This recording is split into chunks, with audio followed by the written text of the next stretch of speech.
नमस्कार दोस्तों, स्वागत है आप सभी का YFM सिक्योरिटी में। दोस्तों, कई बार ऐसा आपने देखा होगा कि सब कुछ आपने सही किया, सही प्राइस भी आपने दिया, सही क्वालिटी भी आप दे रहे हैं, फिर भी कस्टमर आपको डील नहीं देता। क्यों नहीं देता? कुछ ऐसी बातें हैं जो कि आपको समय के साथ खुद सीखना होता है, यानी कि एक्सपीरियंस के आधार पर ये बातें समझ में आती हैं। और कभी कभी ऐसा होता है कि किसी ने आपको ये बातें बता दी और आपको ये समझ में आ गया कि हाँ, ये गलती आपको नहीं करनी है। जी हाँ, मैं बात कर रहा हूँ कस्टमर के साथ आप जो भी डील करते हैं या बातें करते हैं, किस तरह की बातें कस्टमर के साथ आप ना करें या फिर आपका स्टाफ ना करे, क्योंकि जाने अनजाने में ऐसी बातों के कारण आपका डील जो है वो छूट जाता है और आपको समझ में नहीं आता, आप इग्नोर कर देते हैं। और अगर इन चीज़ों को आप सुधारते हैं तो हो सकता है कि 10 to 25% डील जो है आपका वो पॉजिटिव हो जाए। इसलिए मैं इन चीज़ों के बारे में बता रहा हूँ। ये मैंने खुद सीखा है, मैंने कहीं से पढ़ा नहीं, मैंने अपनी लाइफ में इस बिजनेस में ये चीज़ें खुद सीखी हैं। सबसे पहली बात, कस्टमर से अटैचमेंट के लिए। कभी होता है कि कस्टमर से अटैचमेंट के लिए कि कस्टमर जो है आपको अपना समझने लगे, कि उनके साथ जो है भैया या फिर चाचा यानी कि पर्सनल रिलेशन वाले शब्द का आप इस्तेमाल करते हैं उनको अटैच करने के लिए अपने आप से। लेकिन आज के समय में ये चीज़ें अब नहीं रही। आपको एक डिवाइडर क्रिएट करना है, यानी कि अटैच भी रहना है और एक डिवाइडर क्रिएट करना है, ताकि इतना भी अटैच ना हो कि वो आपको पेमेंट के लिए बाद में दौड़ाने लगे, छोटा भाई की तरह आपको ट्रीट करने लगे और बाद में आपसे व्यवहार आपके जगह तुम हो जाए। ये आपके स्टाफ के लिए ज़्यादा कारगर है, क्योंकि वो ऐसी गलतियाँ कर देते हैं। दूसरी तरफ कुछ चापलूस किस्म के स्टाफ होते हैं जिनको आदत होता है चमचागिरी करना, वो इन चीज़ों को ज़्यादा यूज़ करते हैं।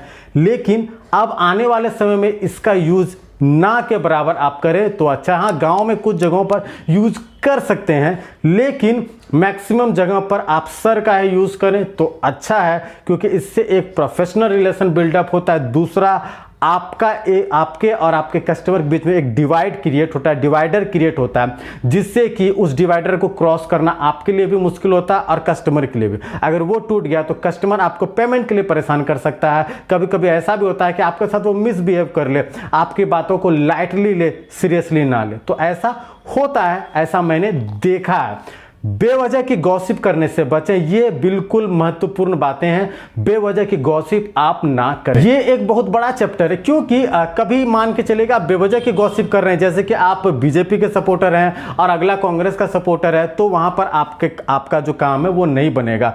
और भी चीजें, राजनीति से जुड़ी बातें, खेल से जुड़ी बातें, किसी तर्क में आप भिड़ गए, आप उस तर्क के लिए काम करने गए, आप सीसीटीवी के लिए वहां पर सीसीटीवी के डील के लिए गए हैं, लेकिन वहां पर बातें कुछ और उठ गए। फिर आप उस बात में अपने आप को जो है आप अपने आप को ऊपर साबित करने लगे और सामने वाले पर हावी होने लगे।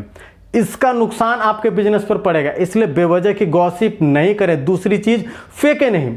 फेंकना बहुत मुश्किल हो जाता है, जैसे कि आप कभी कभी आपके स्टाफ कभी कभी या फिर खुद आप ऐसा कह देते हैं कस्टमर के सामने कि ये कैमरा जो है DVR जो 10-20 साल तक कुछ नहीं होगा, कभी कोई प्रॉब्लम नहीं होगा, आप यहाँ से जो है 40 मीटर 50 मीटर तक आप देख सकते हैं। 20 मीटर्स वाला कैमरा है IR डिस्टेंस का, और आप उनको 40-50 मीटर आप बता देते हैं, क्लियर विजन बता देते हैं। इतना ज़्यादा जो फेंकने वाली जो कहानी होती है ना, वो बहुत नुकसानदेह साबित होती है। आप रियल रहिए, थोड़ा आप देखिए, हाफ ग्रैबर भी जरूरी है, थोड़ा सा आप झूठ कह सकते हैं क्योंकि ये बिजनेस है, लेकिन इतना भी मत झूठ कहिए कि सच 1% हो और 99% झूठ हो। यहां पर आपके लिए बहुत बुरी स्थिति बन जाएगी।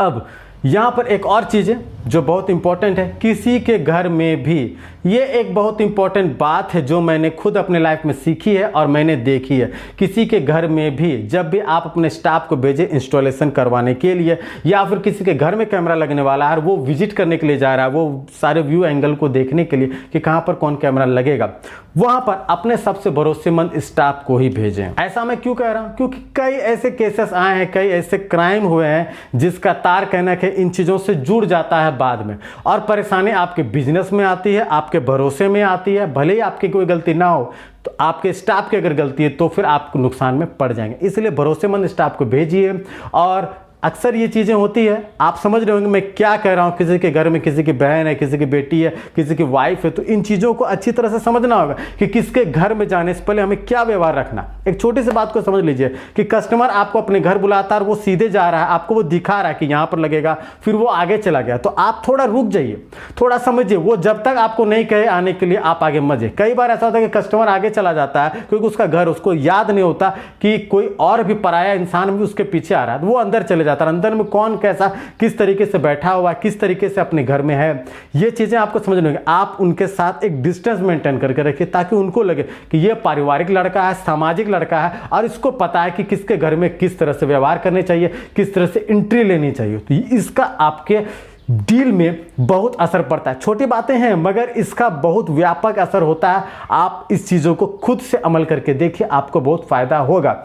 अब ये चीज़ है, ये सीसीटीवी टेक्नीशियन या हो या फिर सीसीटीवी का बिजनेस हो या किसी भी बिजनेस में एक बिल्ली टाइप के इंसान हमेशा होते हैं और जिससे आपको उलझना नहीं है, उससे प्यार से पेश आना है।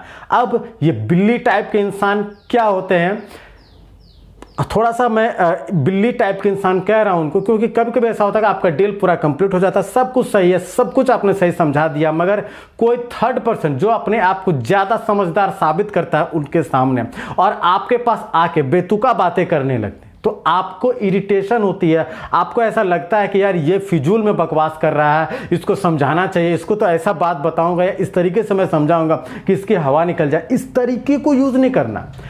ऐसा होता है और वो जब भी कोई किसी को कहता है कि तुम चलो मेरे साथ, देखो ऐसा मैं कैमरा लगवा रहा हूँ, कैमरा लगाने वाला बोल रहा है ऐसा होगा वैसा होगा, साथ में चलो, तो वो अपने आप को ठेकेदार समझ लेता कि हाँ ये अब हम पर भरोसा कर रहा है, मैं जिस तरह करूँगा ये कहेगा करेगा, और भरोसा कर रहा तो मैं अपने भरोसे को सत्य साबित करूँ।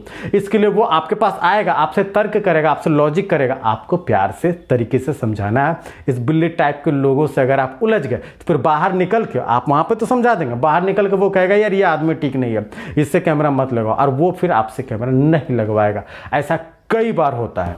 एक और चीज, कस्टमर की सुनिए। कस्टमर जब भी आपके पास आया तो कस्टमर की बात को पूरा होने दीजिए, फिर अपनी बात को रखिए। कभी ऐसा होता है कि कस्टमर कुछ चीजें बताना शुरू किया, आप तुरंत समझ गए उन चीजों को और तुरंत हाँ मैं समझ गया, देखिए ये ऐसा होगा वैसा होगा, आप बताना शुरू कर दिए। अगले की जो बातें हैं वो कंप्लीट होने दीजिए, भले ही आप समझ गए पूरी होने दीजिए। एक अच्छा लिसनर बनिए, सुनना सीखिए, सामने वाले की ज्यादा सुनिए और अपने बातों को तब आप सुनाइए। उस पर ओवर नहीं हो जाना है, हावी नहीं हो जाना है। ये बातें मैंने कई बार बताया। तो कस्टमर की बात सुनकर जब आप शांति तरीके से उनको जवाब देते हैं, एग्रेसिव होकर जवाब नहीं देते हैं, प्यार से जवाब देते हैं, किसी भी चीज़ का डील हो या ना हो, ये याद रखिएगा।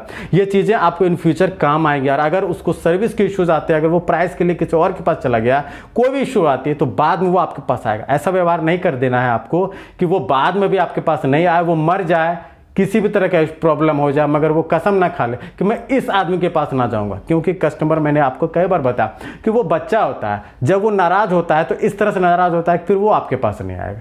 तो ऐसा आपको नहीं करना, फिर आपको मनाने के लिए उनके पास जाना होगा। तो ऐसा ना हो, एक छोड़िए, एक रास्ता छोड़िए। कस्टमर जो आपके पास आपसे दूर चला गया वो आपके पास आ सके, ऐसा व्यवहार में मेंटेनेंस रखनी है। लास्ट बात, प्रोफेशनल और पर्सनल रिलेशन में अंतर को समझिए।